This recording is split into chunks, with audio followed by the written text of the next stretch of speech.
আপনি যদি সারাদিন ভালো কাজ করেন কিন্তু রাতের বেলা যদি আপনি গোপনে পাপ করেন, পর্নোগ্রাফি দেখেন বা জেনা করেন, মাদকদ্রব্য সেবন করেন, সারাদিন আপনি যে ভালো কাজগুলো করেছেন এই নূরটা কিন্তু নষ্ট হয়ে যাবে, হবে না? আল্লাহর নূর যদি কলবের মধ্যে না আসে আপনি আলোর সন্ধান পাবেন না, জাহেলিয়াতের মধ্যে এই যে আলোর দিশা খুঁজে পাবেন না। আমরা বলি না জাহিলিয়াতের অন্ধকার, তো জাহিলিয়াতের অন্ধকারে আলোর দিশা খুঁজে পেতে হলে আলো লাগবে না?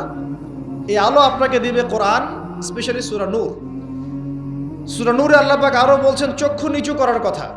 আমরা নামাজ পড়ছি যারা, মসজিদে যাওয়া আসার সময় যদি আপনার চোখে বেপর্দা কোনো মেয়ে চোখে পড়ে, আপনার চোখের মনের মধ্যে একটা খারাপ ফিলিংস আসে না? নূর নষ্ট হয় না? নূর নষ্ট হয়, আপনি বুঝতে পারেন।